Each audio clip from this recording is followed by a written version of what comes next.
और उस टाइम मेरी क्लास में हाईएस्ट स्कॉलरशिप पाने वाला मैं इकलौता लड़का था।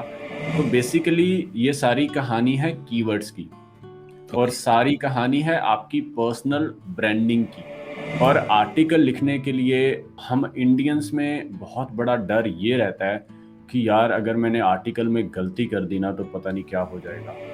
उसके बाद 2018 जुलाई में मैं अमेरिका गया।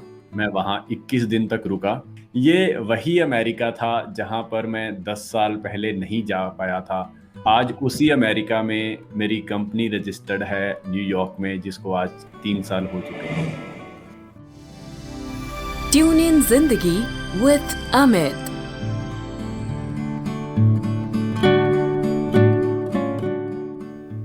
ये है ट्यून इन जिंदगी का 22nd यानी कि 22वां शो, और आज के गेस्ट हैं one of the 9 digital masters of India, Kulwant Nagi ji.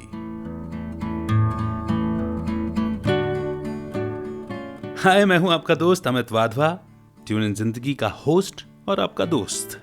Her bar tune in जिंदगी के एपिसोड में हम एक ऐसी इंस्पायरिंग पर्सनालिटी से मिलते हैं जिनकी लाइफ स्टोरी और डोमेन एक्सपर्टीज से हमें बहुत कुछ सीखने को मिलता है। कुलवंत नागी जी एफिलिएट मार्केटिंग के मास्टर ऑफ द मास्टर्स हैं। टेक्निकल स्किल्स में माहिर, कॉलेज एंड यूनिवर्सिटी टॉपर, जिन्हें अमेरिका की 6 यूनिवर्सिटीज ने अपने यहां स्कॉलरशिप ऑफर की थी। मगर फिर ऐसा क्या हुआ कि वो एक एफिलिएट टॉपर बन गए, और न केवल खुद बने बल्कि अपने जैसे कई स्टूडेंट्स को अब वो एफिलिएट टॉपर बना रहे हैं, मास्टर बना रहे हैं। जानेंगे आज के इस एपिसोड में।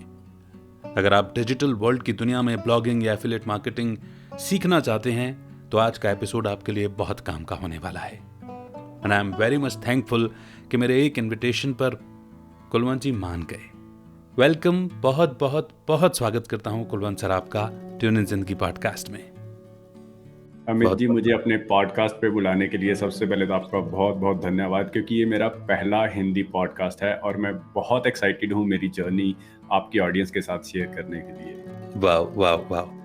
मैं आपके जनरस हार्ट के लिए मैं क्या ही कहूँ, क्योंकि जब मैंने आपको इनवाइट किया और आपने मेरे शब्दों के पीछे छुपी भावना का भी जिक्र किया उस मेरे मेल के रिवर्ट में, और आपने यस। तुरंत हामी भरी। बिकॉज अगर आप इस ओर से देखेंगे तो आप डिजिटल मास्टर्स में से एक हैं, डिजिटल मास्टर कहे जाते हैं, और हम यस। अभी उस लर्निंग जर्नी की शुरुआत कर रहे हैं। तो हमारे लिए एक एग्जैक्टली। बहुत बड़ी अपॉर्चुनिटी है आपसे इंटरेक्ट करना, आपके बारे में जानना और आपसे सीखना। मैं ये बोलना चाहूँगा कि आपकी मेल में प्यार ही इतना था कि मैं उसको ना कर ही नहीं पाया। बहुत बहुत शुक्रिया सर। यस। ब्लॉगिंग के थ्रू जो है आप इस डिजिटल वर्ल्ड में आप अपनी पहचान बनाते हैं। बिल्कुल। मैं इस विषय पर बात करूं उससे पहले मुझे जानना है आपके बारे में कि फतेहाबाद का वो छोटा सा शहर जहां पर आपकी ये जर्नी शुरू हुई है, बिल्कुल। आपको कैसे मन में आया कि आपको ऑनलाइन जाना चाहिए, ब्लॉगिंग की शुरुआत करनी चाहिए? जी सर। तो इसको मैं अपनी स्टोरी को बिल्कुल शुरुआत से शुरू करूँगा, जब मैं 4 या 5 साल का था।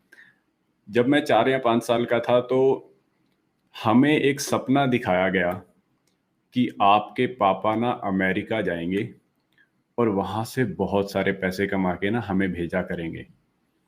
वाह। और वो सपना ऐसा था कि वो सपना हमें तब तक दिखाया गया जब तक मैं 20 साल का नहीं हो गया। हर साल हमें वही सपना दिखाया जाता कि आपके पापा ना अमेरिका जाएँगे, वहाँ से बहुत सारा पैसा कमाएँगे और फिर हमारे हालात चेंज हो जाएँगे। क्योंकि मेरे घर के हालात इतने अच्छे नहीं थे, जितना पैसा आता था उतना ही खर्च हो जाता था। और जब बचपन में बच्चों को अच्छे-अच्छे खिलौने लाके दिए जाते हैं, जब बचपन में बच्चों को टीवी का कनेक्शन लाके दिया जाता है, टीवी पे महाभारत आ रहा है, ये सीरियल आ रहा है, शक्तिमान आ रहा है, उस एज में हमारे पास कुछ भी रिसोर्सेज़ नहीं थे। हम्म। मैंने कभी बचपन में कार्टून नहीं देखे, कभी हमारे पास खिलौने नहीं थे, कभी हम घूमने कहीं भी नहीं गए। तो वो बचपन मेरा ऐसा बचपन था जहाँ पर मैंने देखा कि पैसे की कमी बार-बार सामने आती थी। और आज भी हम कभी-कभी याद करते हैं, मेरे मम्मी बताते हैं कि उन दिनों में पापा मम्मी को ₹100 1 हफ्ते के दिया करते थे। और उसी ₹100 में सारा काम चलाना था, क्योंकि हम 3 भाई-बहन हैं, हमें भी जो जो कुछ भी ला के देना होता था, कोई हमें चीज़ खानी होती थी तो मम्मी से 2 रुपए ले लिए, 5 रुपए ले लिए, तो उन्हीं 100 रुपए में मम्मी घर का खर्चा चलाते थे। तो कहीं ना कहीं सबकॉन्शियसली ये तो फीड हो चुका था कि अगर आगे लाइफ में कुछ बड़ा करना है ना, तो पैसा तो ज़रूर कमाना है, क्योंकि ये लाइफ तो नहीं चलने वाली है सारी उम्र। जी। और धीरे धीरे मैं थोड़ा सा टेक्नोलॉजी के प्रति काफ़ी ज़्यादा अट्रैक्ट होता गया। जैसे ही मैंने डिप्लोमा में एडमिशन लिया, इलेक्ट्रॉनिक्स एंड कम्युनिकेशन इंजीनियरिंग से मैंने डिप्लोमा किया, वहाँ टेक्नोलॉजी के साथ मेरा बहुत लगाव हो गया। और इतना लगाव हो गया मेरा टेक्नोलॉजी के साथ कि पूरे कॉलेज में हर टीचर कुलवंत नागी को तो जानता ही जानता था, क्योंकि कॉलेज में कोई भी प्रॉब्लम आती थी तो कुलवंत नागी को कॉल किया जाता था। इवन एचओडी तक भी मुझे अच्छे से जानते थे। और पूरे कॉलेज की, जो हमारा अंबाला पॉलिटेक्निक से मैं पास आउट हूँ, पूरे कॉलेज की वायरिंग मैंने की थी, इंटरनेट की वायरिंग, उन दिनों में 2006 में। तो कहीं ना कहीं टेक्नोलॉजी से बहुत फ्रेंडली था मैं। और फिर एक फेस आया लाइफ में जब मैंने बीटेक किया जी। और मैं जाना चाहता था अमेरिका मास्टर्स डिग्री करने के लिए, और वहीं आगे टेक्नोलॉजी में अपना करियर बनाना चाहता था। मैं जाना चाहता था VLSI में, वेरी लार्ज स्केल इंटीग्रेशन। ये एक इंटीग्रेटेड सर्किट का एक पार्ट होता है जहां पर हम जो भी आप डिजिटल डिवाइसेस यूज करते हैं उनमें सभी में सर्किट्स तो जरूर यूज होते हैं। तो मैंने बहुत मेहनत की। मैं 1.5-2 साल तक अपनी इंग्लिश की तैयारी की। मैंने GRE का एग्ज़ाम क्रैक किया, मैंने TOEFL का एग्ज़ाम क्रैक किया, और फाइनली मेरा 6 यूनिवर्सिटीज़ में एडमिशन भी हो गया। सब बहुत खुश थे, वाह! मम्मी पापा खुश थे, फ्रेंड्स खुश थे, कॉलेज वाले खुश थे। जी। और मुझे स्कॉलरशिप मिली $16,000 की। वाओ! और आई वाज लाइक वाह, दिस इज समथिंग कि मैंने कुछ किया लाइफ में। $16,000 की मुझे स्कॉलरशिप मिली, और 6 यूनिवर्सिटीज़ ने मुझे एक्सेप्टेंस दिया। उसमें एक यूनिवर्सिटी थी RIT, that is Rochester institute of technology. और उस टाइम मेरी क्लास में हाईएस्ट स्कॉलरशिप पाने वाला मैं इकलौता लड़का था। मेरी इमेज को, मेरी पिक्चर को कॉलेज की वेबसाइट पर डिस्प्ले किया गया कि इस लड़के को इतनी स्कॉलरशिप मिली है। वाओ! और हम अपनी तैयारियां करने लग गए। लेकिन उन तैयारियों में कभी भी मैं इस चीज को जज नहीं कर पाया, कभी भी इस चीज को जान नहीं पाया कि मेरे फादर साहब के पास तो पैसे ही नहीं थे। ओहो! और जब हम जैसे जैसे वो टाइम नज़दीक आता गया, क्योंकि मेरी 13 अगस्त 2010 को मेरी फ़्लाइट थी अमेरिका के लिए, और उससे मेरे ख्याल से 1 महीना पहले मेरा इंटरव्यू था। जैसे जैसे वो टाइम नज़दीक आता गया, हमारे घर में टेंशन बढ़ने लगी, क्योंकि हम पहले रिश्तेदारों के पास गए कि बच्चे को बाहर भेज रहे हैं, हमें पैसा चाहिए। और पैसा भी कोई छोटा मोटा पैसा नहीं था, हमें 22 लाख रुपए चाहिए थे। 2010 की अगर बात 2010 करूं में तो 22 लाख बहुत बड़ा 22 लाख अमाउंट है। रुपए बहुत बड़ा अमाउंट था। और एक एक इंसान की जेब में जब पैसा नहीं होता ना, तो उसको रिश्तेदार भी पैसा नहीं देते हैं। This is the harsh reality of life. क्योंकि उनको पता होता है कि अगर इसको हमने पैसा दे दिया तो ये पैसा खत्म है, ये पैसा कभी भी वापस आने वाला नहीं है। कहीं ना कहीं वो अपनी जगह सच्चे थे, वो अपना पैसा फंसाना नहीं चाहते थे। तो सभी ने, रिश्तेदारों ने सलाह दी, कुछ ने तो ये सलाह भी दी कि अगर पैसा नहीं है तो बच्चे को बाहर क्यों भेज रहे हो, यहीं कुछ काम करवाओ, जॉब पे लगवा दो। फिर कुछ ने सलाह दी कि आप बैंक्स में जाओ, हुँ, शायद बैंक्स आपको लोन दे देंगे। जी। तो हम बैंक्स में गए, बैंक्स का दरवाज़ा खटखटाया। तो 1-2 बैंक्स ऐसे थे जिन्होंने हामी भरी कि हाँ, हम आपको लोन दे देंगे, बट कंडीशन एक थी कि आपने जो पहले लोन ले रखा है ना डिप्लोमा करने के लिए, वो हाँ, चुकाओ पहले। क्योंकि मैंने अपना डिप्लोमा भी लोन लेके किया था। जैसे मैंने आपको बताया कि फैमिली के हालात कभी भी इतने अच्छे नहीं थे कि उनके पास पैसा होता। तो जी। पैसा तो था नहीं, लेकिन बच्चे को पढ़ाना था तो पापा ने लोन लिया। तो मेरा अभी डिप्लोमा का जो लोन था वो अभी पेंडिंग था, डिग्री का लोन पेंडिंग था। तो अमेरिका जाना वाज लाइक इम्पॉसिबल। बैंकों ने बोला कि पहले पुराने वाला लोन चुकाओगे तो अगला लोन मिलेगा, और हालात ऐसे थे कि पुराना लोन के तो पैसे ही नहीं थे। फाइनली ये डिसाइड हुआ कि ड्रॉप करो, अमेरिका जाना ड्रॉप करो। वो एक ऐसा पीरियड आया लाइफ में जब मुझे ये रियलाइज हुआ कि बहुत सारे लोग बोलते हैं कि money can't bring happiness, but कहीं ना कहीं वो बात झूठी पड़ जाती है, क्योंकि कुछ केसेस होते हैं जहां पर पैसा सच में हैप्पीनेस ला सकता है। और मेरे लिए सबसे बड़ी हैप्पीनेस वही थी कि मैं बाहर पढ़ने जाता, अच्छा वहाँ से पढ़ के आता और अपने पेरेंट्स के लिए कुछ करता। लेकिन उस मुकाम पर पैसा नहीं था। और आज भी मुझे याद है, हमारे घर 3 महीने तक खाना नहीं बना था अच्छे से, कोई खाना खा ही नहीं रहा था। हम्म। दिन रात मैं तो मतलब नम हो गया था, दिन रात मैं सो रहा था या रो रहा था। पापा इतने ज़्यादा निराश हो चुके थे कि उन्हें खून की उल्टियाँ आने लग गई। वो दिन रात रोते थे, समझ नहीं आ रहा था कि क्या करना है, कहाँ जाना है। और बार-बार कोसते थे सभी को, अपने रिश्तेदारों को, अपने दोस्तों को, बैंक्स को, कि यार ये क्यों नहीं पैसा दे रहे हैं। वो लाइफ में एक सेकंड मोमेंट आया जब मुझे फिर से रियलाइज़ हुआ कि अगर लाइफ में कुछ करना है ना यार, तो पैसा तो चाहिए देखो। जी। बिना पैसे के लिए ना गाड़ी नहीं चलेगी। तो यही एक टाइम था जब मैंने पापा को बोला कि ऐसा करो, अगर हम रोज़ ऐसे-ऐसे रोते रहेंगे ना तो चीज़ें गड़बड़ हो जाएँगी। आप मुझे ना यहाँ से कहीं और भेज दो, मैं घर नहीं रहना चाहता। तो उन्होंने कहीं से 30,000 रुपए उधार लेके मुझे दिए, क्योंकि 30,000 रुपए भी नहीं थे, 22 लाख की तो बात ही बहुत दूर थी। जी। तो उन्होंने 30,000 रुपए मुझे कहीं से उधार लेके दिए और मुझे गुड़गाँव भेज दिया। वहाँ पर जाके मैंने अपना एक जॉब किया और जॉब में फिर मुझे रियलाइज़ हुआ कि यार दिस इज़ नॉट समथिंग जो मैं करना चाहता हूँ। 6 महीने जॉब के बाद मैंने रिज़ाइन किया, उसके बाद मैंने जून 2011 में रिसर्च शुरू किया। जी। और उसी रिसर्च के दौरान मुझे पता चला कि ब्लॉगिंग नाम की कोई चीज़ होती है। जी। तो मैंने सितंबर 2011 में अपना फर्स्ट ब्लॉग शुरू किया और उसके बाद तो रेस्ट इज़ हिस्ट्री। उसके बाद मैं नहीं रुका, उसके बाद मैं बस चलता गया, सीखता गया, एक्सपेरिमेंट करता गया और धीरे-धीरे अपने आप से पैसा आने लग गया। So this is my story.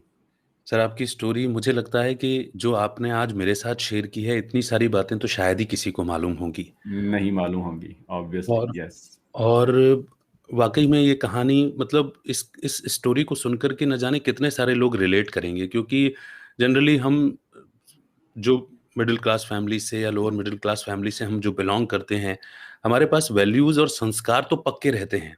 मगर बिल्कुल, कहीं न कहीं हम जो पैसे की महत्ता है, हम इसको थोड़ा-सा इग्नोर करते आए थे। और बिल्कुल, अगर हम अपने बड़ों की बात करें तो उनके जीवन में कभी ऐसी मुश्किलें भी नहीं आई। ये जो बदलता समय है, जैसे एग्ज़ैक्टली, आपकी जो स्टोरी है, आपकी जो काबिलियत थी या आपके जो ख्वाब थे कि अमेरिका में जाना है, यस, काबिलियत की वजह से 6 यूनिवर्सिटीज़ में आपका सिलेक्शन होना और आपको स्कॉलरशिप मिलना, ये आपकी योग्यता तो सिद्ध करता ही है, इसमें तो कोई दो राय नहीं है। बिल्कुल। बट मुझे सुपर 30 के आनंद याद आ गए और मैं बिल्कुल वो रिलेट कर पा रहा था। और देखिए, कहानी कोई बहुत ज़्यादा जुदा नहीं है। अगर उन्होंने एक प्रण लिया, उन्होंने कई लोगों को पढ़ा दिया, अपने जैसा बना दिया, तो आज आप भी उसी जर्नी पर हैं। जी, आपको जब ये रियलाइज़ हुआ कि पैसा कहीं न कहीं खुशी का कारण तो होता ही है, एक आधार तो है बिल्कुल, ही। तो बिल्कुल। आपने न केवल खुद प्रैक्टिकली उस लर्निंग को अडॉप्ट किया, खुद भी पैसा कमाया और आज आपके न जाने कितने सारे स्टूडेंट्स अ, उनको आप ऐसा काबिल बना रहे हैं, अपने जैसा बना रहे हैं। जी, बिल्कुल, बिल्कुल। क्योंकि नॉलेज एक ऐसी चीज़ है, जितना बाँटोगे उतना बढ़ेगी, और मैं वही कर रहा हूँ। सच में सर, मैं ये बहुत इंस्पायरिंग जर्नी है और मैं बहुत शुक्रिया अदा करता हूँ, आपने इतने दिल खोल कर के ये बात मेरे साथ साझा की। सर, जब 2011 में आपको ये ख़्याल आया कि और रिसर्च करना शुरू किया आपने कि ब्लॉगिंग होती है। अब ये सवाल तो पूछना बेईमानी हो जाता है, क्योंकि आपकी टेक्निकल नॉलेज इतनी स्ट्रॉन्ग थी कि आपने कॉलेज का पूरा इंटरनेट सिस्टम, वायरिंग ये सब और यस, कॉलेज की वेबसाइट पर भी आप ही छाए हुए थे। एग्ज़ैक्टली, तो टेक्निकल डिफ़िकल्टीज़ तो आपको नहीं आई होंगी। नहीं लेकिन आई। जो हुँ, टेक्निकली इन सारी चीज़ों से वाकिफ़ नहीं हैं, बिल्कुल। उनके लिए आप क्या सजेस्ट करते हैं? आपका क्वेश्चन बहुत अच्छा है और ये एक वन ऑफ दोज़ क्वेश्चन्स है जो बार-बार मेरे पास आता रहता है कि सर मैं टेक्निकली स्ट्रॉन्ग नहीं हूँ, क्या मैं इस जर्नी को शुरू कर सकता हूँ या नहीं? जी। तो मेरा सिंपल सा आंसर ये है कि technology is something which can be learned. It all depends कि आप किस स्पीड से उस टेक्नोलॉजी को लर्न करते हो। हो सकता है आपकी स्पीड थोड़ी सी कम हो, लेकिन अगर आप एक बार चल पड़ोगे, आप एक बार पहला कदम उठा लोगे कि हाँ, मुझे इस पर्टिकुलर चीज को तो सीखना ही सीखना है, तो थोड़े थोड़े टाइम बाद जैसे जैसे आप थोड़ा थोड़ा चीज़ों को करते जाओगे तो आपको खुद से ही समझ आ जाएगा कि किस तरीके से इस पर्टिकुलर चीज़ को करना है। चाहे वो एक होस्टिंग है, होस्टिंग पे वर्डप्रेस को कैसे इंस्टॉल करना है, कैसे कनेक्ट करना है, वो सब आपको समझ आ जाएगा। और डिफिकल्टी होती है सिर्फ first time. Okay. Second time जब उस चीज़ को आप करते हो वो आपके लिए ऑटोमेटिक हो जाती है। आपने देखा होगा कि आप किसी फ्रेंड को मिलने कहीं गए, किसी नई सिटी में गए, उसको बार-बार फ़ोन करके पूछते हो कि यार तेरा घर कौन-सी गली में है? कहाँ आना है? कहाँ उतरना है? कहाँ रुकना है? बिल्कुल। फर्स्ट टाइम आपको प्रॉब्लम आती है और आप उसके घर पहुँच जाते हो। लेकिन सेकंड टाइम आपको किसी को कॉल करने की ज़रूरत नहीं है कि भैया कहाँ उतरूँ? कौन-सी गली में जाना है? आप खुद ब खुद उसके घर तक पहुँच जाओगे। बिल्कुल।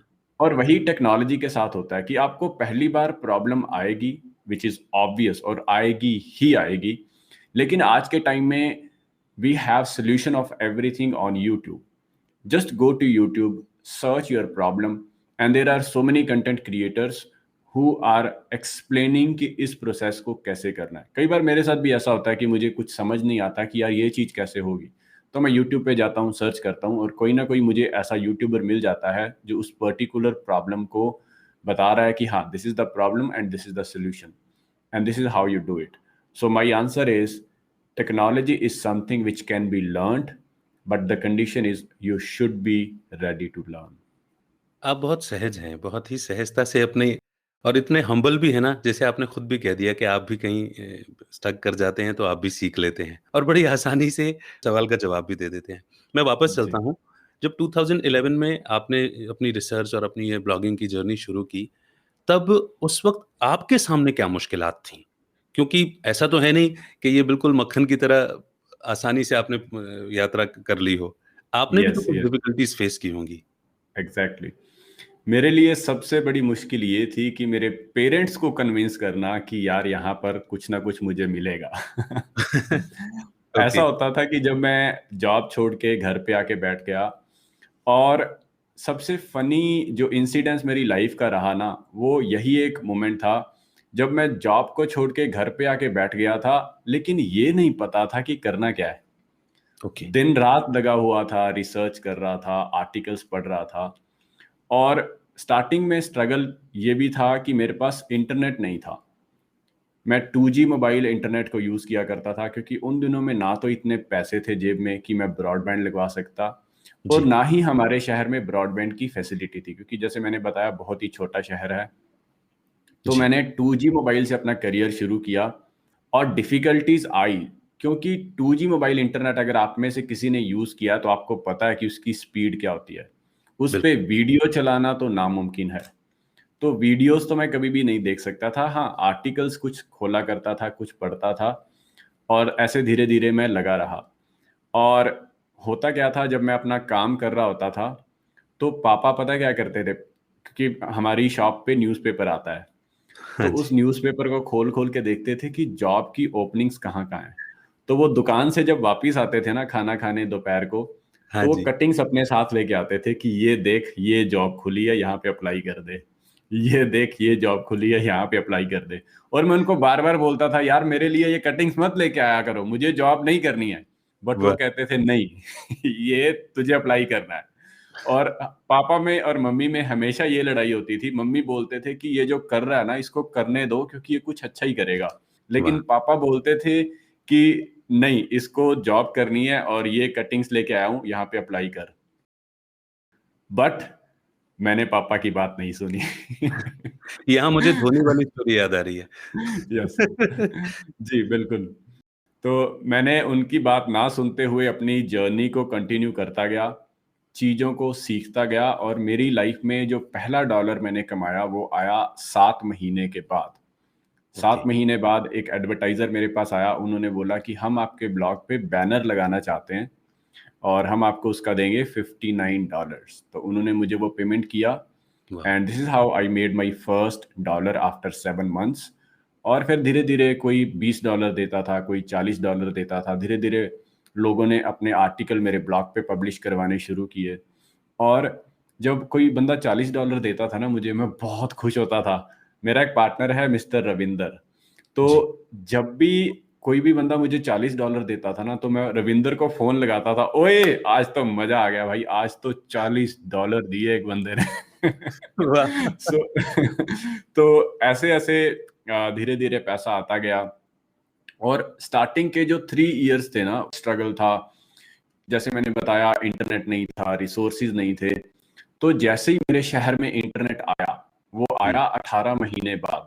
मेरी जी। ब्लॉगिंग शुरू करने से 18 महीने बाद वो आया था 256 kbps, और बीएसएनएल का इंटरनेट आया था। मेरे ख्याल से शहर का पहला इंसान वही था जिसने वो इंटरनेट लगवाया, ब्रॉडबैंड। कनेक्शन दिया। और हाँ, फिर मैं अपने काम पे लग गया। सो उसके बाद 3 साल बाद कुछ सक्सेस आना शुरू हुआ, जो 2014 में स्टार्ट हुआ। मैंने महीने के $200 बनाना शुरू कर दिया। धीरे धीरे वो $300 बन गए, धीरे धीरे वो $1000 आने लग गए, और इसी तरीके से फिर धीरे धीरे लाइफ चेंज होने लग गई। But this is so inspiring क्योंकि आपने जो भी मेहनत की वो फतेहाबाद में रह कर के की है। जो फतेहाबाद भी में रह के की है, और आज भी फतेहाबाद में ही बैठा हूँ। आज आप क्या बात है। यस। वाह! हमारे यहाँ कहावत है ना कि एक अगरबत्ती जो है वो पूरे माहौल को खुशबूदार बना देती है, लेकिन ट्रू। अगरबत्ती को उसके लिए खुद जलना पड़ता है। तो exactly. That was like your तपस्या, वो आपकी तपस्या थी कि फतेहाबाद में बैठ कर के आपने वो किया क्योंकि गुड़गाँव में तो सारी फैसिलिटीज़ हैं। 2G हाँ। इंटरनेट और यस। 2G इंटरनेट पर आपका वो डेडिकेशन है, वो लगन है कि आप आर्टिकल्स को पढ़ रहे हैं, सीख रहे हैं, प्रैक्टिकली इम्प्लीमेंट कर रहे हैं। 7 एग्जैक्टली। महीने तक तो आपको कुछ दिख भी नहीं रहा, बस आप किए जा रहे हैं, लगे हुए हैं, बस लगे हुए हैं। है ना? और 18 महीने बाद आपको इंटरनेट मिलता है, तो करने वालों के पास कोई एक्सक्यूज़ नहीं है आपकी इस स्टोरी को, आपकी इस बात को सुन कर के कि मेरे पास ये फैसिलिटीज़ नहीं नहीं है, है। वो नहीं। Yes, exactly. यहाँ पर मैं एक और छोटी सी बात आपको बताना चाहूंगा कि मेरा इस शहर में रहने का सबसे बड़ा रीजन ये था कि मैं अपने पेरेंट्स को नहीं छोड़ना चाहता था। क्योंकि ऐसा होता है कि जब आप एक बार घर से बाहर निकल जाते हो ना, जब आप एक बार पेरेंट्स को छोड़ देते हो, जी, कहीं ना कहीं अपने मन को झूठी तसल्ली तो आप देते हो कि मैं थोड़े टाइम के लिए ही तो जा रहा हूँ यार, 2 साल बाद, 3 साल बाद वापिस आ जाऊंगा, पेरेंट्स को संभाल लूंगा। जी, लेकिन जब आप एक बार घर से बाहर निकल जाते हो ना, तो आप फिर आगे की ओर चलते जाते हो, और पेरेंट्स कहीं न कहीं बहुत पीछे रह जाते हैं। और फिर जब आपकी शादी-वादी हो जाती है, तब आपको लगने लग जाता है कि अब तो मेरी खुद की फैमिली बन चुकी है। पेरेंट्स अपना चलो बैठे हैं मेरे शहर में, मैं अपनी फैमिली को कंटिन्यू करता हूँ। तो इस भाग-दौड़ में पेरेंट्स बहुत पीछे छूट जाते हैं। तो मेरा सबसे बड़ा रीज़न यही था, इस छोटे शहर से सब कुछ करने का, कि मैं पेरेंट्स को नहीं छोड़ना चाहता था, क्योंकि मैंने उनकी स्ट्रगल को देखा था। मैंने देखा था कि मम्मी किस तरीके से पाई-पाई के लिए मोहताज हो जाते थे। मैंने देखा था कि पापा किस तरीके से पैसे-पैसे को जोड़ रहे थे। तो मुझे पता था कि अगर मैं एक बार यहाँ से आगे निकल गया ना, तो ये पीछे रह जाएँगे, तो मुझे उन्हें छोड़ना नहीं है। दैट्स व्हाई मैं आज तक भी इसी शहर में बैठा हूँ। मेरे पास ईमेल्स आते हैं, मैसेजेस आते हैं लोगों के, यार आप अब तो कामयाब हो चुके हो, अब तो निकल जाओ इस शहर से, क्यों बैठे हो इस शहर में? तो मेरा आंसर उन लोगों के लिए सिर्फ यही है, क्योंकि मेरे पेरेंट्स यहाँ पर बैठे हैं। जिस दिन वो बोल देंगे कि चल किसी और बड़े शहर में चलते हैं, उस दिन आप मुझे किसी बड़े शहर में ज़रूर देखोगे। सर मैं जितना शुक्रिया अदा कर सकता हूँ ना वो कम होगा इस पॉइंट पर जब आपने जो बात शेयर की है। क्योंकि जनरली सक्सेस की चाहत में या सक्सेस की आड़ में या सक्सेस की मजबूरी बना करके कहीं न बिल्कुल। कहीं बहुत सारे बच्चों को अपने पेरेंट्स से अलग होना होता है और आपने जो बात कही ना कि आपने अपने पेरेंट्स के स्ट्रगल को देखा है। मुझे ये कहते हुए भी बड़ी खुशी हो रही है और आप तो उसको महसूस करते ही होंगे कि वो माताजी जिन्हें कहीं आपने कहा कि मोहताज हुआ करती थी, आज वो सिरताज होंगी अपने बिल्कुल, बच्चे के काम से। बिल्कुल, और बिल्कुल, वो पापा जी जो परेशान हुए अपने बच्चे को किसी तरह से कहीं से कुछ धन जुटा करके फ़ॉरेन भेज सकें पढ़ाई के लिए, आज वो भी बिल्कुल। फ़ख्र महसूस करते होंगे कि मेरा बच्चा मेरे साथ में रह कर के, हमारे साथ में रह कर के, यहाँ से इस घर से बैठे पूरी दुनिया को सिखा रहा है, पूरी दुनिया में नाम रोशन कर रहा है। बिल्कुल और सर। ये पर्सनल वैल्यूज़ जो आपके पास है ना सर, ये ब्लेसिंग्स हैं मुझे लगता है वो पेरेंट्स की। आपकी सफलता को तो कोई रोक ही नहीं सकता सर। जो बाधाएँ आएँगी कहीं न कहीं उनकी दुआओं से, उनके आशीर्वाद से दूर होनी ही हैं। मैं बहुत-बहुत शुक्रिया अदा करता हूँ कि आपने ये बात स्पेशली शेयर की। जी सर, थैंक यू, क्योंकि बिना पेरेंट्स के तो कुछ भी नहीं है। आपका ये सैक्रिफाइस है। हाँ, यस, कहीं न कहीं सैक्रिफाइस ही था, क्योंकि इस छोटे शहर में मुझे बहुत प्रॉब्लम्स आती हैं, मैं लोगों को हायर नहीं कर पाता हूँ, यहाँ पर अच्छा टैलेंट नहीं है, फैसिलिटीज़ नहीं है, प्रॉब्लम्स आती हैं। हाँ, अगर मैं शायद किसी बड़े शहर में होता तो आज जो भी मैं पैसा कमा रहा हूँ, शायद इससे 5 गुना कमा चुका होता। लेकिन मैं इसी में संतुष्ट हूँ जो अभी तक मेरे पास आ रहा है। जी सर। कुलवंत सर, आपको एफिलिएट मार्केटिंग करते हुए लगभग-लगभग 10 साल हो गए हैं और अपने एक्सपीरियंस से हम किसी भी सब्जेक्ट में एक महारत हासिल करते हैं। तो मुझे वो बुकिश लैंग्वेज वाली डेफिनेशन नहीं, आपके अनुभव वाली एफिलिएट मार्केटिंग की डेफिनेशन बताइए ना। एफ़िलिएट मार्केटिंग को अगर मैं मेरी भाषा में डिफ़ाइन करूँगा, तो एफ़िलिएट मार्केटिंग एक ऐसा मॉडल है जिसमें आप किसी प्रोडक्ट ओनर की किसी चीज़ को बेचते हो और उसके बदले में उस प्रोडक्ट का ओनर आपको कुछ कमीशन देता है। इसको हम अगर रिलेट करना चाहें कुछ साल पहले से, तो पहले क्या होता था, कंपनीज़ अपने सेल्समैन्स को बोलती थी कि आप लोगों के घरों तक जाओ, उनके दरवाजे खटखटाओ और वहाँ जाके आप वैक्यूम क्लीनर्स को बेचो। जितने भी वैक्यूम क्लीनर्स आप बेचोगे, हम आपको इतने परसेंट कमीशन देंगे। या आपने देखा होगा कि आपके घरों में जी, ऑलमोस्ट हर बंदे की लाइफ में एक बार ऐसा तो ज़रूर होता है कि एलआईसी एजेंट से तो पाला कभी न कभी तो ज़रूर पड़ता है। तो ये एलआईसी एजेंट्स जो होते हैं आपको पॉलिसीज़ बेचते हैं।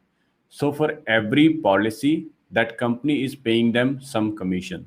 तो सिंपल भाषा में अगर एफिलिएट मार्केटिंग को अगर समझने की कोशिश करें तो ये एक ऐसा मॉडल है जहाँ पे कंपनी आपको कमीशन देती है अगर आप उनके प्रोडक्ट्स को मार्केट में बेच रहे हो। जी सर। और ये सरल भाषा ही आपसे सुननी थी आपके अनुभव से, ताकि हर एक व्यक्ति को ये समझ में आ जाए। And thank you so much, आपने बहुत आसानी से समझाया। जी अ, सर। सर, एफिलिएट मार्केटिंग में यदि किसी को शुरू करना है तो किन स्किल्स की ज़रूरत है? बेसिकली क्या-क्या स्किल्स होनी चाहिए एक एक इंसान के पास?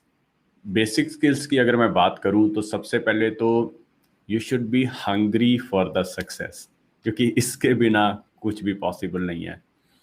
तो जब आप उस सक्सेस के लिए हंग्री हो जाते हो तब और क्या स्किल्स चाहिए, तो बेसिकली आपको टेक्निकली थोड़ा सा स्ट्रांग होना पड़ेगा, क्योंकि काफ़ी सारी इसमें टेक्निकल चीज़ें होती हैं जो आपको खुद ही करनी होती हैं।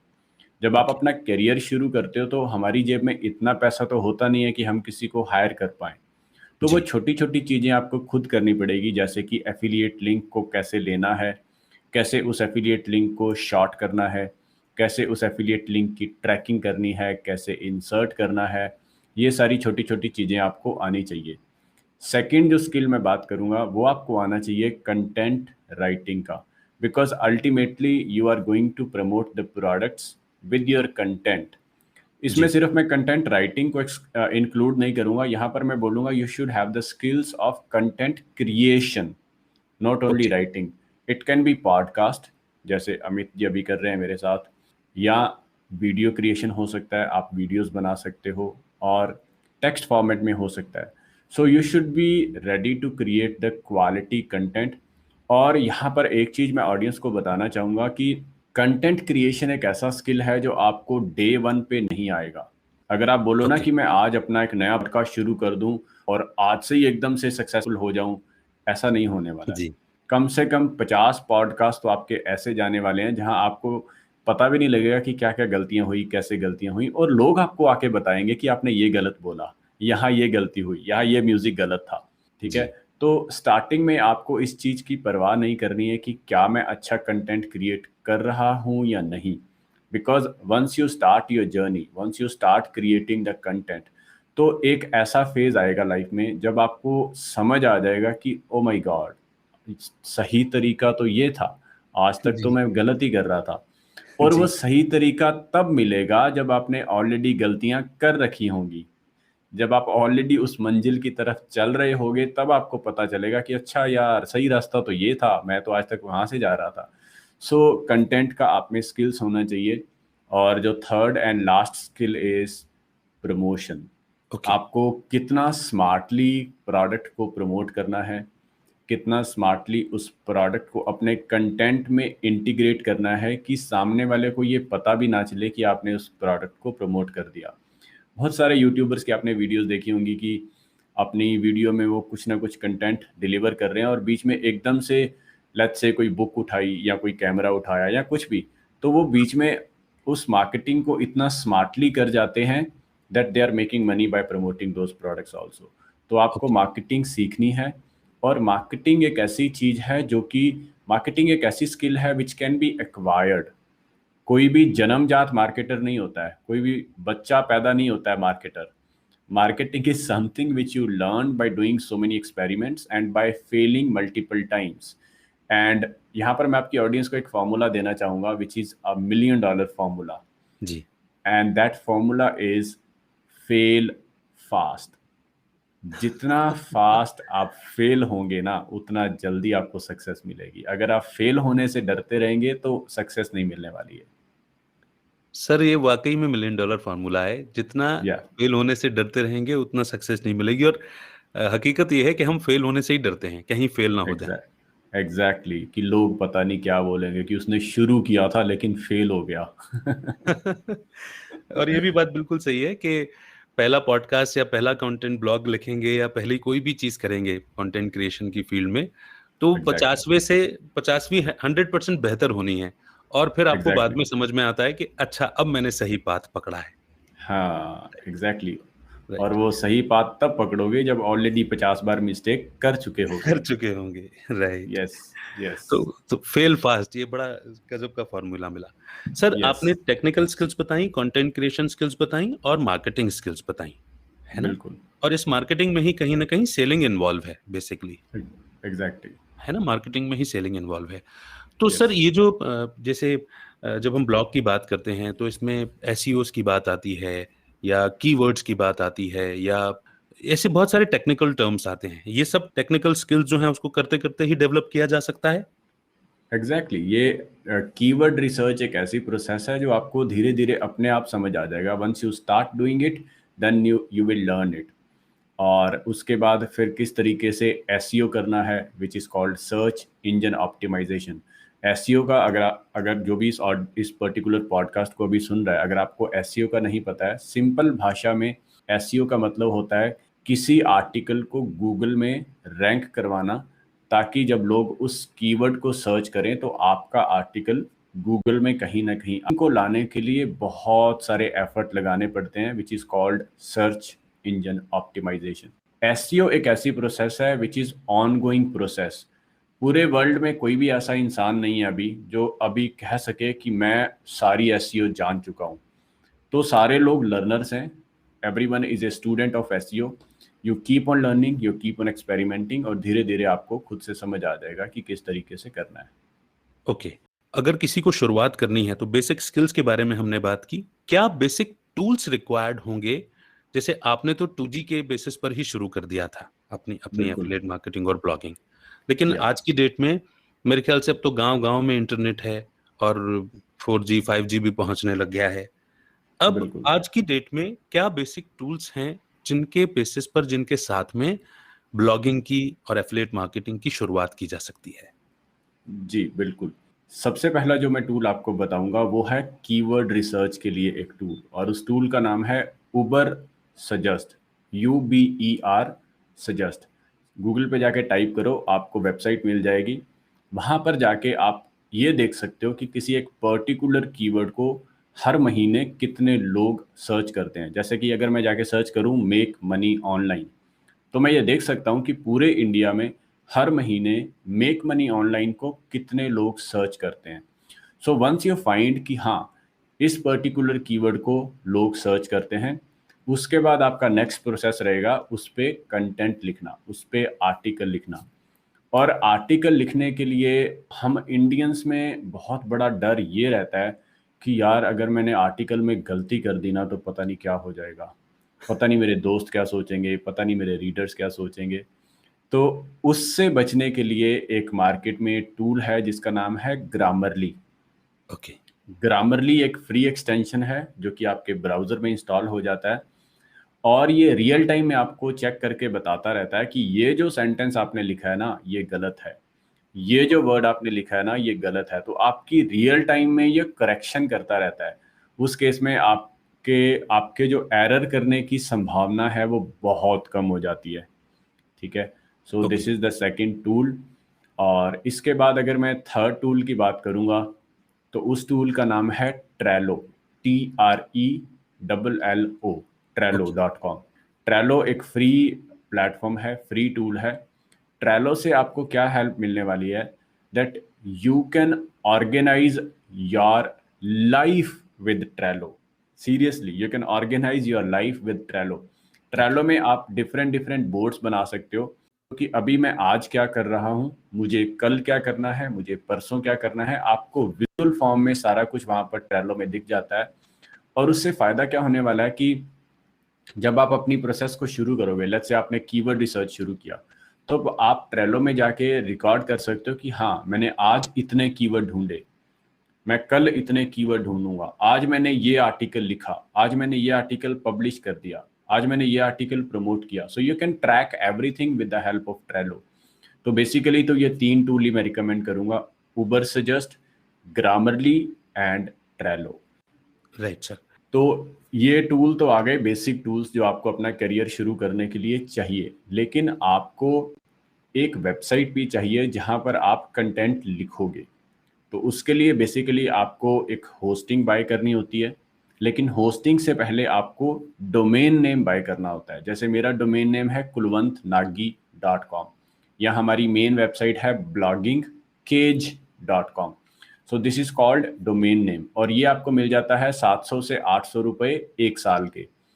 जब आप डोमेन बाय कर लेते हो, उसके बाद आपको अपनी वेबसाइट बनाने के लिए वेब होस्टिंग बाय करनी होती है, जहां पर आपकी वेबसाइट का सारा डाटा स्टोर होगा।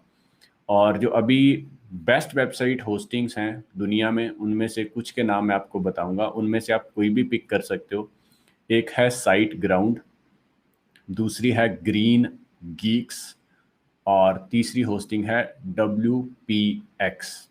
ये 3 होस्टिंग्स हैं जो मैं अपनी वेबसाइट्स के लिए भी यूज़ करता हूँ और मैं बार बार रिकमेंड भी करता हूँ। यहाँ पर मैं ऑडियंस को एक चीज़ बताना चाहूँगा और आपको समझाना चाहूँगा कि जब आप अपना करियर शुरू करते हो ना, तो ऑब्वियसली सभी के माइंड में ये होता है कि हमारी इन्वेस्टमेंट कम से कम होनी चाहिए। तो जी। उस एक माइंडसेट से पता हम क्या करते हैं, हम एक बहुत बड़ी मिस्टेक कर देते हैं। मिस्टेक हम ये करते हैं कि हम चीप होस्टिंग्स बाय कर लेते हैं। मार्केट में बहुत सारी चीप होस्टिंग्स हैं, कोई बोल रहा है 500 रुपये एक साल की होस्टिंग, कोई बोल रहा है 1000 रुपये की एक साल की होस्टिंग। तो जब आप स्टार्टिंग में तो आप चीप होस्टिंग बाय कर लेते हो, लेकिन लॉन्ग टर्म में वो आपको बहुत धोखा देती है और बार बार देती है। कभी उसका सर्वर डाउन है, कभी उसमें कोई प्रॉब्लम, कभी कोई वायरस आ गया, कभी कुछ हो गया, कभी कुछ हो गया। तो आपको अगर इस करियर को शुरू करना है ना, तो स्टार्टिंग में ही हैबिट डालो प्रीमियम रिसोर्सेज को यूज़ करने की। और जो होस्टिंग्स के मैंने नाम लिए थे, साइट ग्राउंड, ग्रीन गीक्स और WPX, they are premium hostings. आम होस्टिंग से थोड़ी सी महंगी हो सकती हैं, लेकिन I would better spend my money rather than the peace of my mind. तो दोनों में से आप कुछ भी देख सकते हो कि आपको पैसा लगाना है या अपना सुकून गंवाना है। So it all depends on you कि आपको किस पर्टिकुलर चीज में जाना है। सर वो कहावत याद आ गई मुझे, आपने ये बात कही ना, पापा भी बोलते हैं हमारे, सस्ता रोए बार बार, महंगा रोए एक बार। बिल्कुल बिल्कुल, और ये सच्चाई है, जी। ये सच्चाई है। लेकिन इस पॉइंट पर सर मुझे आपसे और आपके एक्सपीरियंस से एक ऐसी गाइडेंस चाहिए, क्योंकि शुरुआत में इन्वेस्ट करना थोड़ा सा डिफिकल्ट भी हो जाता है। ये बात बिल्कुल ठीक है कि हमें बिल्कुल, सस्ते टूल्स में बिल्कुल इन्वेस्ट नहीं करना चाहिए, क्योंकि वो बार बार रुलाएंगे एग्जैक्टली। और पीस ऑफ माइंड बिल्कुल छीन लेंगे, जैसा आपने कहा। लेकिन जो व्यक्ति शुरुआत कर रहा है, जैसे आपको अपना पहला डॉलर कमाने में 7 महीने लग गए थे, उसके बिल्कुल बाद कहीं जाकर के धीरे-धीरे आप उसमें आ पाए। और ये बात तो सही है कि जब भी हम किसी काम की शुरुआत करते हैं, वो एक पेड़ उगाने जैसा है कि पहले आप बीज बोएँगे, उसकी उसकी देखभाल करेंगे, सिंचाई करेंगे, तब कहीं जाके अंकुरित होगा और फिर पौधा बनेगा, फिर पेड़ बनेगा। बिल्कुल लेकिन आजकल हर कोई इंस्टेंट अर्निंग चाहता है या इंस्टेंट रिटर्न चाहता है। एग्जैक्टली। मैं आपसे इंस्टेंट की तो रिक्वेस्ट नहीं करूँगा कि आप ऐसा कोई शॉर्टकट या इंस्टेंट बताएँ, लेकिन फिर भी अगर आपके गाइडेंस से कोई ऐसी राह मिल सके, जिसमें इन्वेस्ट करने वाले को उसका इन्वेस्ट किया हुआ थोड़ा-सा रिटर्न जल्दी मिल सके, क्या इसके लिए कुछ एग्जैक्टली गाइडेंस दे पाएँगे आप? जी। सबसे पहले तो thank you so much for asking this question, क्योंकि इस पर्टिकुलर पॉइंट को मैं कहीं न कहीं तो हाइलाइट करने वाला था। जहाँ पर भी अगर आपको कोई भी कंपनी प्रॉमिस करती है ना कि एकदम से पैसा कमाएँ, 3 महीने में पैसा कमाएं, 30 दिन में पैसा कमाएं या 15 दिन में पैसा कमाएं। तो जी। बेसिक थंब रूल ये है कि जहां पर भी वो कंपनी का बंदा खड़ा हो ना, उससे दूसरी तरफ भाग लो और पीछे मुड़ के नहीं देखना है। ठीक है। क्योंकि अगर आपने पीछे मुड़ के देखा तो उसने आपको फिर से वो अपॉर्चुनिटी बेच देनी है। और अरे वाह! इंडिया का दुर्भाग्य ये है कि बहुत सारे लोग ना इन झांसों में रोज फंस रहे हैं। जी, छोटे छोटे जी। बच्चे हैं, और मैंने देखा है, आप इंस्टाग्राम पे जाके देखो, बहुत सारे 18-20 साल के बहुत सारे आपको लड़के लड़कियां मिल जाएंगे जो कुछ ऐसी अपॉर्चुनिटीज को प्रमोट कर रहे हैं जो स्कैम्स हैं। ओके। 15 दिन में पैसा कमाओ, 30 दिन में पैसा कमाओ।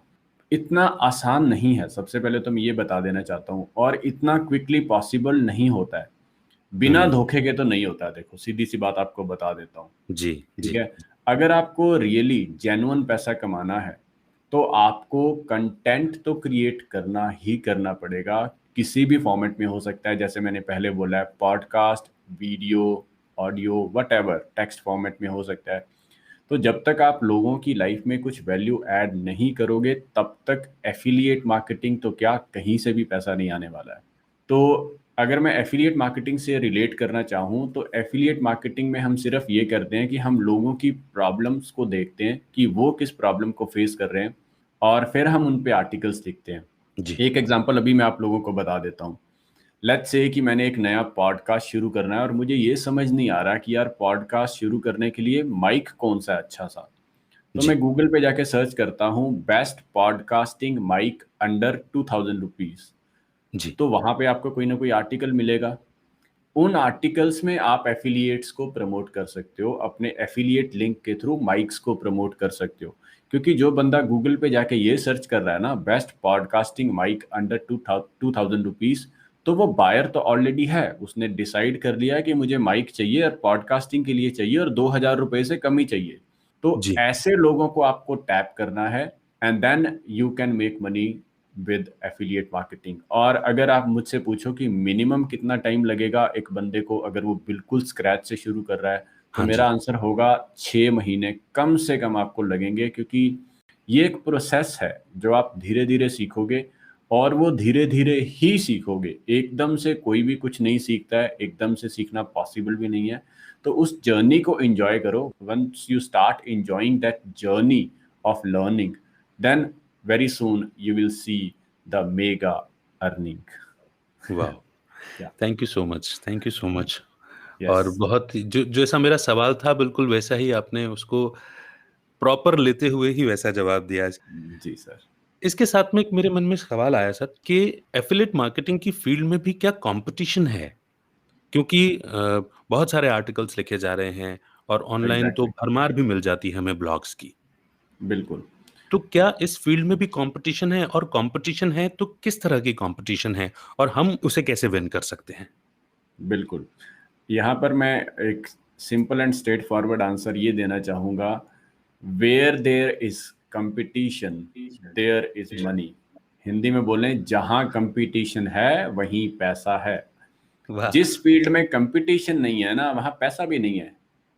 बिल्कुल राइट। सही, अगर बिल्कुल सही। आपको कोई ऐसी फील्ड मिल जाए ना कि यार यहाँ तो यार जीरो कंपटीशन है, कोई है ही नहीं यहाँ पे, हाँ वहां जी। पर कोई इसलिए नहीं है क्योंकि वहां पर पैसा ही नहीं है। As simple as that.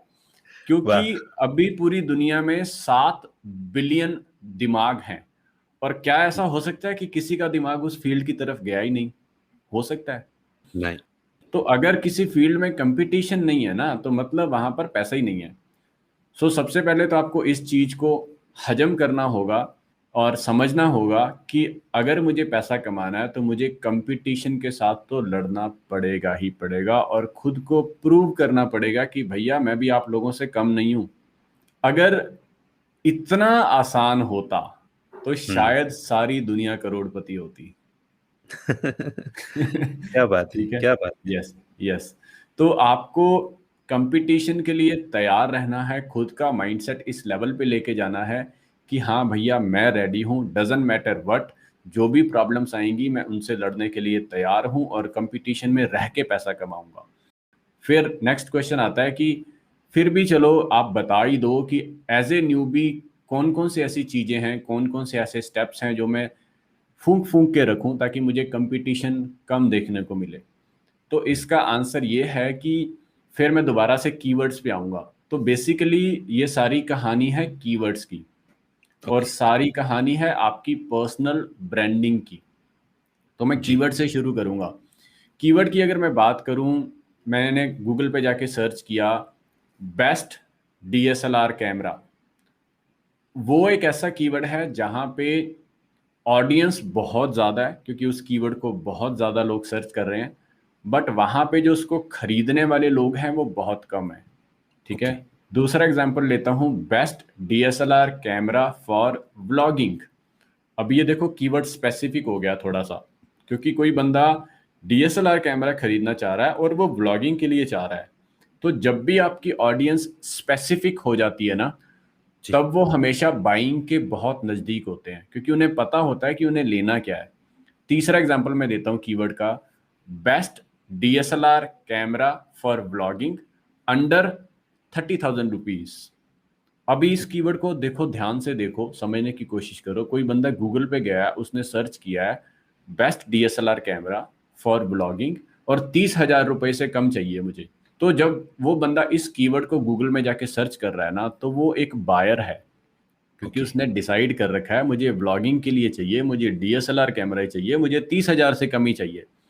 So this is hmm. Called long tail keyword. तो आपको, जब आप अपनी जर्नी को शुरू कर रहे हो, तो आपको लॉन्ग टेल कीवर्ड्स ढूंढने हैं जहां पे कंपटीशन कम है और जहां पे आपकी ऑडियंस स्पेसिफिक है।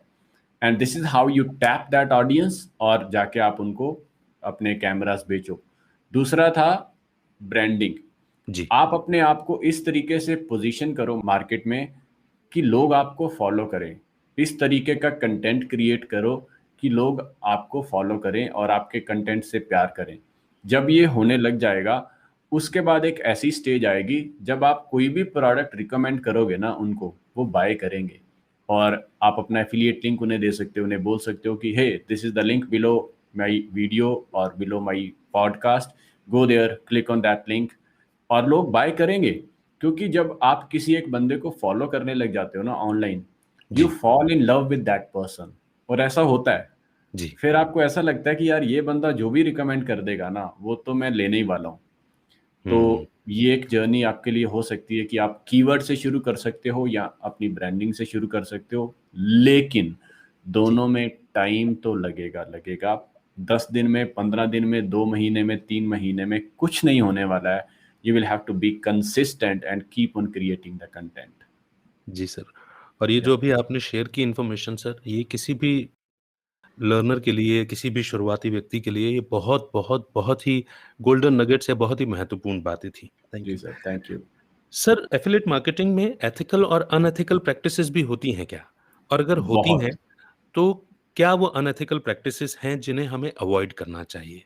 नो डाउट एफिलिएट मार्केटिंग में अनएथिकल प्रैक्टिसेस होती हैं। और जो भी टॉप प्लेयर्स हैं ना एफिलिएट मार्केटिंग के, मैं हुँ। जानता हूं कुछ लोगों के नाम, तो किसी का नहीं लूंगा। They all are making money with unethical methods. वो अनएथिकल मेथड्स क्या होते हैं? फर्स्ट ऑफ ऑल, एक एक टर्म होती है जिसको बोलते हैं क्लोकिंग। उसमें ओके। आप क्या करते हो कि उसमें आप अपनी एड्स चलाते हो गूगल पे जाके। जी। और मैं यहाँ पर एक एग्जांपल लेना चाहूँगा आप लोगों के सामने कि मैंने गूगल पे जाके अपनी एक ऐड चलाई। मैंने अपनी ऐड कॉपी में लिखा, टाइटल में लिखा कि lose your weight with organic methods. तो जी। मैंने टाइटल में तो ये लिखा, और मैंने अपना एक वेबसाइट बनाई जहाँ पे मैंने बहुत ही अच्छे तरीके से दिखाया कि देखो कैसे वेट लॉस कर सकते हैं। लेकिन जैसे ही वो मेरी ऐड गूगल ने अप्रूव की, तो मैं अपना शैतानी दिमाग लगाऊंगा। मैं क्या करूंगा कि वो जो मेरी वेबसाइट थी ना पहले वाली, हुँ। उस वेबसाइट को ना दिखा के एक ऐसी वेबसाइट दिखा दूंगा लोगों को जहां पे मैं ये दिखा रहा हूं कि देखो, ये वाली दवाई लेने से या ये वाला पाउडर लेने से या वट एवर जो मैं प्रमोट कर रहा हूँ, कि ये आदमी कितना मोटा था और आज देखो 15 दिन बाद कितना पतला हो गया है। देखा हाँ। ना, टीवी पे भी ऐड आती, पहले मैं बहुत काला हुआ करता था, पहले मैं बहुत मोटा था। वो ऐड आपने देखी होंगी बहुत सारी। जी, जी। तो उस तरीके से वो अनएथिकल तरीके से अपनी एड्स दिखाते हैं लोगों को, झूठे वादे करते हैं कि आपका रंग 15 दिनों में गोरा हो जाएगा, या आपका मोटापा 10 दिनों में कम हो जाएगा, या आपकी बॉडी 20 दिनों में बन जाएगी। उन पेजेस पे इतना झूठ बोलते हैं, इतनी झूठी इमेजेस होती हैं, और बंदा जब आके वहां पर पेमेंट करता है तो उसको ये बोला जाता है कि ये वाला प्रोडक्ट है लेट्स से $20 का या $50 का। तो हाँ बंदे को जी। लगता है ठीक है यार, वो अपना क्रेडिट कार्ड वहां पे डालता है, हाँ। $50 देता है और प्रोडक्ट को खरीद लेता है। जी। लेकिन उस बायर को बेचारे को ये नहीं पता होता कि जो वो कार्ड अपना डाल रहा है ना $50 के लिए, अगले महीने उसके अकाउंट से $200 भी कटने वाले हैं। ओहो। Yes, this happens. Many companies are doing that and this is unethical. और इसी को रोकने के लिए अभी अमेरिका में एक नया लॉ भी पास हुआ है। उसमें उन्होंने बोला है कि आप किसी भी कंज्यूमर के अकाउंट से विदाउट उसकी इंफॉर्मेशन पैसा नहीं काट सकते हो, और उसकी वजह से पूरी एफिलिएट मार्केटिंग इंडस्ट्री हिल चुकी है, क्योंकि इसी से तो लोग पैसा कमा रहे थे आज तक। अच्छा, अब दूध का दूध और पानी का पानी होने का समय आ गया है। एग्जैक्टली और यहाँ पर मैं एक चीज आप लोगों को ये बताना चाहूंगा कि ये जितनी भी टेक्निक्स हैं मुझे अच्छे से पता है, बट पर्सनली मैंने आज तक नहीं ट्राई किया है, क्योंकि मुझे पता है कि पैसा कैसे कमाया जाता है, कितना खून पसीना लगता है पैसा कमाने के लिए। और अगर मैं सामने वाले की जेब से झूठ बोल के, मक्कारी से, झूठ से पैसा निकलवा रहा हूं ना, तो वो मेरा आज नहीं तो कल कहीं ना कहीं तो वो निकलेगा पैसा। तो मुझे वो पैसा नहीं चाहिए भैया, मैं कम कमाऊंगा लेकिन मुझे वो पैसा नहीं चाहिए। इसीलिए मैंने आज तक ऐसी कोई भी टेक्निक यूज नहीं की है जो भी मैं इस पॉडकास्ट में एक्सप्लेन कर रहा हूँ। ठीक है, so yes, people do unethical things, और भी बहुत सारी चीजें होती हैं अनएथिकल होती हैं एफिलिएट मार्केटिंग में, कि प्रमोट कुछ कर रहे हो, बेच कुछ रहे हो, दिखा कुछ रहे हो, सामने वाले को कुछ दे रहे हो। So everything is happening in affiliate marketing industry. और एक और बहुत ही खतरनाक चीज ये हो रही है अभी इस इंडस्ट्री में, जी। कि इस इंडस्ट्री में ना कुछ प्रोडक्ट्स आ रहे हैं, जैसे कि कुछ प्रोडक्ट्स के मैं नाम लेना चाहूँगा। स्किन वाइटनिंग की कुछ क्रीम्स हैं, नी पेन के कुछ प्रोडक्ट्स हैं, एफिलिएट प्रोडक्ट्स हैं, जी। और वेरिको वेन्स के लिए कुछ प्रोडक्ट हैं, या टेस्टोस्टेरोन बूस्टर्स के कुछ प्रोडक्ट्स हैं। वो प्रोडक्ट्स एफडीए अप्रूव्ड नहीं हैं, ओके। फिर भी कंपनीज उनको ऑनलाइन बेच रही हैं और एफिलिएट्स उनको प्रमोट कर रहे हैं, क्योंकि भैया सामने वाली कंपनी $50 कमीशन देती है, मेरा क्या जाता है, मैंने तो प्रमोट करना है। और इसमें ना एक चीज इसलिए लोग प्रमोट करते हैं क्योंकि उनका फेस नहीं होता है कहीं भी, ओके। किसी को ये नहीं पता होता है कि कुलवंत ने ये चलाई है ऐड, और इसी वजह से ये एफिलिएट इतने बोल्ड हो जाते हैं, इतने मैं बोलूंगा कि निर्भय हो जाते हैं, कि ये लोग फिर धड़ल्ले से उन एफिलिएट ऑफर्स को प्रमोट करते हैं, क्योंकि इन्हें पता होता है कि पकड़ में तो आना नहीं है कभी भी। And this is how it is happening. क्योंकि पर्सनल ब्रांडिंग इन्वॉल्व नहीं है यहाँ पर। एग्जैक्टली इसलिए मैंने बोला कि पर्सनल ब्रांडिंग करो, आपका फेस दिखाओगे लोगों को तो ट्रस्ट भी होगा, और जो प्रोडक्ट आप प्रमोट करोगे ना, तो खुद में कहीं ना कहीं ये होगा कि यार मुझे प्रोडक्ट सही वाला प्रमोट करना है, क्योंकि अगर मैंने गलत प्रोडक्ट प्रमोट कर दिया, ये जी। बात तो पक्की है, कहीं ना कहीं तो आपका गला पकड़ लेगा कोई ना कोई आके। सही बात है, सही बात है। नहीं पाजी, हम बहुत खुशनसीब हैं कि आज आपसे बात हो रही है, और पहले ही इस डिस्कशन के पहले पार्ट में आपने अपनी फैमिली के बारे में, अपने बारे में जो कुछ भी बताया, वो आपकी फैमिली वैल्यूज़, आपकी पर्सनल वैल्यूज़ से साफ पता चलता है कि इस तरह की अनएथिकल, हालाँकि जब मैंने सवाल पूछा था तो मुझे खुद भी नहीं मालूम था कि अनएथिकल प्रैक्टिसेस का लेवल ये है, क्योंकि मैं समझ रहा था कि ये प्रोडक्ट्स झूठे हैं, हमें नहीं खरीदना हम्म। चाहिए। लेकिन जब आपने हम्म। ये बात रिवील की कि नेक्स्ट मंथ तो $50 की बजाय $200 डिडक्ट होने वाले हैं कार्ड से, ये तो बहुत बड़ा एग्जैक्टली, स्कैम हो गया। बहुत बड़ा स्कैम है, इट इज। तो ये मैं सोच रहा था कि कुछ और अनएथिकल कुछ चीजें होती होंगी कि रॉन्ग और लिंक भी दे बहुत दिया। होती हैं जिनका शायद मुझे पता भी ना हो, और भी बहुत जी, होती होंगी, जी, और जी। लोग कर रहे हैं। नहीं, मैं इसलिए कह रहा हूँ कि हम खुशनसीब हैं कि आपके थ्रू हमें ये सारी बातें जानने को मिल रही हैं, और आपके बारे में को तो कोई ऐसा सोच भी नहीं सकता कि इस तरह का कोई लिंक जाएगा, क्योंकि आप तो बहुत ही बिल्कुल। ट्रांसपेरेंसी के साथ में एक-एक बात सिखा रहे हैं और जेनरस हार्ट के साथ में हमेशा शेयर करते हैं। ये बात तो तय एग्जैक्टली है। और मैं सिर्फ वही प्रोडक्ट्स को प्रमोट करता हूँ जो मैंने खुद यूज किया है। मैंने आज तक कोई भी ऐसा प्रोडक्ट प्रमोट नहीं किया जो मैंने खुद यूज ना किया हो। जी, जी, जी, जी। यस। यहाँ मेरे को 2 सवाल आ रहे हैं कुलवंत पाजी कि एक आपने कहा कि एफ़िलिएट लिंक अप्रूव नहीं होती, फिर भी वो प्रमोट करते हैं। तो राइट। क्या इसका कोई सिस्टम होता है कि एफिलिएट लिंक अप्रूव होती है, उसके बाद ही आप किसी चीज़ को प्रमोट कर सकते हो? और ये एफिलिएट लिंक कहाँ से ली जा सकती हैं? एक्चुअली अप्रूव्ड हैं? एफिलिएट लिंक्स के लिए बहुत सारे प्लेटफॉर्म हैं। सबसे पहले तो आप अमेजन को एज एन एफिलिएट ज्वाइन कर सकते हो।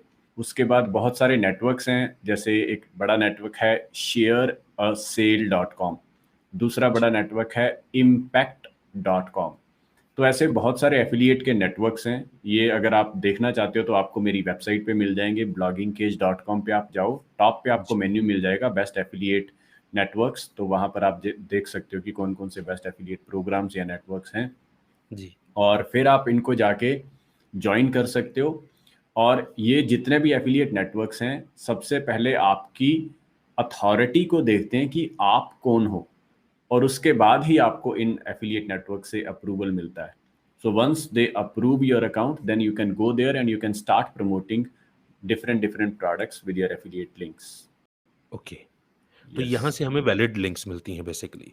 यस, तो एक्चुअली कि एफिलिएट मार्केटिंग में क्या होता है, दो तीन तरीके के होते हैं। एक तो होता है सेल्फ होस्टेड, जिसमें कि क्या होता है कि मैंने, मान लो कुलवंत नागी ने अपना एफिलिएट मार्केटिंग करने के लिए खुद से ही एक प्लेटफॉर्म बनाया, और उससे एफिलिएट मार्केटिंग लोगों को बोल रहा हूँ कि आप एफिलिएट मार्केटिंग अगर करना चाहते हो तो मेरे प्लेटफॉर्म पे आओ, लिंक लो और प्रमोट करो, और मैं आपको एफिलिएट कमीशन दूंगा। एक तो होता है ये, इसको बोलते हैं सेल्फ होस्टेड।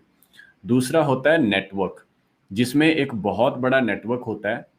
उस नेटवर्क में बहुत सारे एडवर्टाइजर्स होते हैं जिनके पास प्रोडक्ट हैं, किसी के पास शैम्पू है, किसी के पास परफ्यूम है, किसी के पास लैपटॉप है, कुछ भी है। So there are so many affiliate advertisers. तो जी, उस नेटवर्क पे बहुत सारे एडवर्टाइजर्स होते हैं। तो जैसे ही आपको उस नेटवर्क की अप्रूवल मिल जाती है, उसके बाद आप उन सभी एडवर्टाइजर्स को देख सकते हो, और जो भी आपको अच्छा एडवर्टाइजर लगे आप उसको प्रमोट कर सकते हो। तो जो मैंने अभी नाम लिए थे, shareasale.com और impact.com, ये दोनों नेटवर्क्स हैं, और इनके पास हजारों एडवर्टाइजर्स हैं जो आप प्रमोट कर सकते हो। Okay, okay. यस, और उन प्लेटफ़ॉर्म्स पे हम खुद भी एक एडवर्टाइज़र बन सकते हैं यदि हमें अपना प्रोडक्ट एडवर्टाइज़ करना हो तो? एग्जैक्टली एग्जैक्टली, बट उनकी फी बहुत ज़्यादा हाई होती है अगर आप एज एन एडवर्टाइजर उनको ज्वाइन करना चाहते हो। Okay, yes. Okay. Kulwant sir, एक चीज़ और समझना चाहूँगा, जैसे आपने कहा कि कंटेंट क्रिएशन में टाइम लगता है, ये एक प्रोसेस है, धीरे-धीरे इवॉल्व होते हो आप इसमें। यस, लेकिन किस तरह के ब्लॉग्स जो हैं, किस तरह का कंटेंट जो है, वो ऑडियंस जेन्युइन समझता है और उनसे इम्प्रेस होता है? वो क्या फैक्टर्स होते हैं, इंग्रीडिएंट्स होते हैं एक ब्लॉग में, जो एक रीडर को ये रियलाइज़ करवाते हैं, ये फ़ील करवाते हैं कि ये मेरे लिए बहुत जेन्युइनली लिखा गया है? बिल्कुल। तो इसमें सर ऐसा होता है कि सबसे पहले तो जो, अगर मैं कंटेंट की बात करूं, जिस कंटेंट से सबसे ज़्यादा कन्वर्जन्स आती हैं, मतलब ऐसा कंटेंट जिसमें सबसे ज़्यादा लोग बाय करते हैं, वो कंटेंट होता है रिव्यू आर्टिकल्स, जिसमें आप किसी पर्टिकुलर प्रोडक्ट का रिव्यू करते हो, लोगों को जी, बताते हो कि इस प्रोडक्ट में ये फीचर हैं, ये खूबियां हैं, ये कमियां हैं, ये सेटिंग्स हैं। तो उस रिव्यू में फिर फाइनली आप अपने ऑडियंस को बताते हो कि मैंने इस प्रोडक्ट में ये कुछ पाया है, और अगर आपको इस प्रोडक्ट को बाय करना है तो ये मेरा लिंक है, यहाँ पे जाके आप बाय करो। जी, ये तो होता है नॉर्मल रिव्यू टाइप आर्टिकल। लेकिन एक और टाइप के आर्टिकल होते हैं जिसमें आप ऑडियंस को हुक करते हो। पहले आप उसके बारे में, प्रॉब्लम के बारे में बात करते हो। जैसे मैं एग्जांपल लेता हूँ, मेरे सामने कैमरा पड़ा तो मैं इसी का एग्जांपल ले लेता हूँ। तो मान लो आपने कैमरा के बारे में आर्टिकल लिखना है, तो आप आर्टिकल की शुरुआत ऐसे करोगे जिसमें आप ऑडियंस को हुक करोगे, उनके अटेंशन को ग्रैब करोगे। आप ऐसा लिखोगे, do you know that there are so many video content creators in the world right now, and video creators are earning much more than any other fields. And here is one interesting fact: creating videos is much more easier than you think. Would you love to know how to do that? Let's continue and read this article. यहाँ पर मैंने first paragraph में audience का hook potential भी दिखा दिया, उनको ये भी बता दिया कि कैसे लोग कर रहे हैं। लाइन को पढ़ के लोगों में इंटरेस्ट इग्नाइट होगा कि यार पढ़ के देखते हैं कि है क्या इस आर्टिकल में, and then they continue on reading. और आर्टिकल के एंड में आके फिर हम उनको एक प्रोडक्ट जो भी हमने रिकमेंड करना है एंड में कर सकते हैं, and they are going to buy the product. So ये कुछ एक दो टाइप ऑफ कंटेंट है जो आप क्रिएट कर सकते हो to see more affiliate sales. जी सर, बिल्कुल। और आपने कितना सुंदर तरीका भी बता दिया कि इस तरह से कंटेंट क्रिएट किया जा सकता है। यस। कुलवंत सर, आपको 2 बार सुना मैंने, तो आपने हर बार ये मेंशन किया कि आप बहुत सारे कंट्रीज़ में ट्रैवल करके भी आए हैं। बिल्कुल। हालाँकि एक बात आपने शुरू में भी बताई कि आपको एक सपना दिखाया गया था अमेरिका से रिलेटेड, आपके लिए गिफ्ट्स आ रहे हैं। तो सपना ही वो वजह थी जिसकी वजह से आपके मन में विदेश के लिए टूर करने के लिए इच्छा जागृत हुई और फिर आपने वो टूर्स शुरू किए? जी सर, या कहीं न कहीं वो सपना ही था जिसने मुझे पुश किया, और मेरे मन में एक बहुत बड़ा ड्रीम ये था कि मैं अमेरिका जाना चाहता हूँ। और ये ड्रीम मैंने बनाया 2009 में, जब मुझे मेरे दोस्तों ने पूछा कि लाइफ में क्या करना चाहता है? तो मैंने कहा कि मेरी लाइफ में 2 गोल्स हैं। जिस दिन ये 2 गोल अचीव हो गए ना, उस दिन मैं सोचूँगा कि मैंने अपनी लाइफ में कुछ कर लिया है और मुझे और कुछ नहीं चाहिए। पहला ड्रीम था, जिस दिन मैं अमेरिका पहुंच जाऊंगा ना, मुझे लगेगा कि मैंने कुछ अचीव कर लिया है, क्योंकि मेरे फादर साहब नहीं पहुंच पाए, उन्होंने बहुत एफर्ट लगाए, बहुत मेहनत की, लेकिन वो अमेरिका नहीं जा पाए। जी। तो कहीं ना कहीं उन्हें लगेगा कि हाँ, उनका सपना उनके बेटे ने पूरा किया। और दूसरा मेरा सपना ये था कि मैं दुनिया की किसी ऐसी स्टेज पे खड़ा होना चाहता हूँ जहाँ पे जो एमसी होगा वो इनवाइट करेगा मुझे, let's invite Kulwant Nagi on stage, he is from India. So वो वाह! मेरे लिए एक दिन होगा जिस दिन मैं इंडिया को रिप्रेजेंट करूंगा ना किसी इंटरनेशनल स्टेज पे, मेरे लिए वो दिन बहुत खास होगा। और मैं ऑडियंस को ये बताना चाहता हूँ कि मैं इनको ऑलरेडी अचीव कर चुका हूँ। 2018 एक ऐसा ईयर था जिस साल में मेरे दोनों सपने पूरे हो गए। वाह! 2018 में मुझे वियतनाम में बुलाया गया एज ए स्पीकर। अप्रैल में मुझे बुलाया गया, और वहाँ पर पूरी दुनिया से स्पीकर्स आए थे, अमेरिका से, ब्राज़ील से, कहीं न कहीं से स्पीकर्स आए थे। तो जब मेरी स्पीच थी तो उन्होंने मुझे इनवाइट किया, let's invite Kulwant Nagi on stage, he is from India. वो मेरे सु लिए एक ऐसा मोमेंट था जहाँ मुझे लगा कि यस, आज कुछ अचीव कर लिया लाइफ में। तो मैंने सुपर्ब! अपना सुपर्ब! यस, जी। तो वाह! मैंने वो अपना टॉक दिया वहाँ पे। उसके बाद 2018 जुलाई में मैं अमेरिका गया। हुँ। मैं वहाँ 21 दिन तक रुका, और अरे वाह! यस ये वही अमेरिका था जहाँ पर मैं 10 साल पहले नहीं जा पाया था, जहाँ पर मैं 10 साल पहले अपने सपनों को पूरा नहीं कर पाया। हुँ। आज उसी अमेरिका में मेरी कंपनी रजिस्टर्ड है न्यूयॉर्क में, जिसको आज 3 साल हो चुके हैं। Oh wow! यस क्या बात है, क्या बात है! जी सर, मैं अपनी कंपनी वहाँ पर रजिस्टर करके आया हूँ अमेरिका में। That's so nice to hear, that's so nice to hear. क्या बात है सर! जी, इसे सही मायनों में कहूँगा थिंक बिग। एग्ज़ैक्टली। बिल्कुल सही बात है सर कि समय लगा। समय आपने एक लगा। ऐसा समय भी देखा जब आपको वहाँ नहीं जाने का मौका मिला, मगर आप यस, कहीं न कहीं से भी निराश नहीं हुए। इनफैक्ट आपने जॉब भी इसलिए छोड़ा कि नहीं आपको कुछ बेहतर करना है। कुछ बेहतर करना है। और वाओ! ये मैं सर्कल पूरा हो रहा है। एग्ज़ैक्टली और मुझे तब लोगों ने ये बताया कि अगर तू अमेरिका जाना चाहता है ना, तो एकदम से अमेरिका का वीज़ा नहीं मिलेगा। उससे पहले तुझे बहुत सारी और कंट्रीज़ ट्रैवल करनी होंगी, फिर अमेरिका वीज़ा देता है। तो कहीं न जी। कहीं वो भी एक रीज़न था, मेरा अमेरिका जाने का सपना ही एक ऐसा रीज़न था जिसकी वजह से मैंने और बहुत सारी कंट्रीज़ को ट्रैवल किया, Singapore, Malaysia, Hong Kong, Switzerland, Paris. अभी तक मैं 21 देशों में ट्रैवल कर चुका हूँ। Wow! Wow! Wow! Yes, sir कमाल है। मतलब मैं जब आपको सुन रहा हूँ और सारे डॉट्स कनेक्ट हो रहे हैं, तो जी। ये क्लियर हो रहा है कि you are determined towards your goal. जैसे अर्जुन का लक्ष्य था ना चिड़िया की आँख की तरफ, आँख, यस। तो बिल्कुल वही आप उसी तरह से डिटरमाइंड हैं और अपने लक्ष्य को पूरा कर रहे हैं, कर चुके हैं और न्यूयॉर्क एग्ज़ैक्टली। में आपकी कंपनी रजिस्टर्ड है, ये सुन कर के तो दिल खुश हो गया। जी वाओ! सर, जी, बिल्कुल। वो हाँ, क्योंकि हर किसी की लाइफ़ में कुछ ना कुछ एक गोल होता है, और ये सुन के कई बार बहुत बुरा भी फ़ील होता है कि बहुत सारे लोगों को ना पता ही नहीं होता लाइफ़ में करना क्या है। हाँ जी। तो जितने भी लोग इस पॉडकास्ट को आज सुन रहे हो, अपनी लाइफ़ को एक रीज़न दे दो। Just find your why, and hmm, once you find your why, you will automatically find how. Wow! क्या बात है सर, क्या बात है। यस सर अंतिम चरण पे आ चुका हूँ, कुछ सवाल। चूंकि आप उस एम को अचीव कर चुके हैं जिस गोल को आपने बनाया था, अब वो क्या चीजें हैं जो आपको पुश किए हुए हैं, आपको ड्राइव करती हैं, रात को सोने नहीं देती हैं, अगर मैं कहूँ तो? अभी मैं अपनी फैमिली को और अच्छी लाइफ देना चाहता हूँ, क्योंकि अभी हम, जैसे मैंने आपको बताया कि बहुत छोटे शहर में हैं, यहाँ पर दिक्कतें आ रही हैं, प्रॉब्लम्स आ रही हैं। जिस फेस में मैं जाना चाहता हूँ लाइफ के, उस फेस में नहीं जा पा रहा हूँ। तो फाइनली अब मैं मेरी फैमिली को किसी बड़े शहर में मूव करना चाहता हूँ सबसे पहले तो।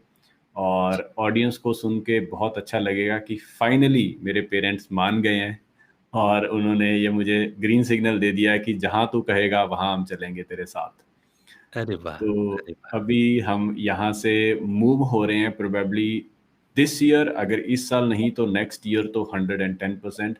सो finally we are moving to the city beautiful Chandigarh.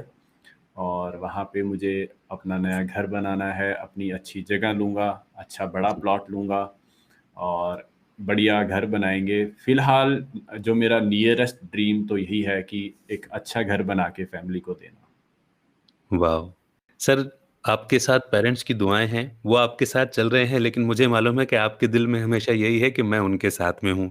तो ये ख्वाब एग्जैक्टली। जरूर पूरा होगा, और हम जी। सबकी दुआएं हैं सुनने वालों की। जी sir, thank you so much.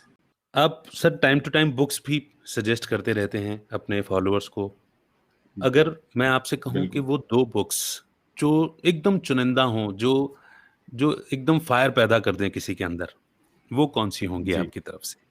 उसमें से एक बुक तो होगी rich dad poor dad by Robert Kiyosaki. Right. ये बुक आपकी लाइफ को ना ऐसे चेंज कर देगी, आपने कभी इमेजिन भी नहीं किया होगा कि ये एक बुक किसी की लाइफ कितनी, मतलब कितना इम्पैक्ट आपकी लाइफ में एक बुक ला सकती है, आप सोच भी नहीं सकते हो अगर आपने इस बुक को अभी तक नहीं पढ़ा है। Go there, buy the book rich dad poor dad, और आपकी थिंकिंग देखना एकदम से चेंज हो जाएगी। पैसे को लेके समझ आ जाएगा कि कैसे दुनिया चलती है और क्या होता है। और दूसरी बुक है, उसका नाम है think and grow rich. I think Napoleon Hill की ये बुक है।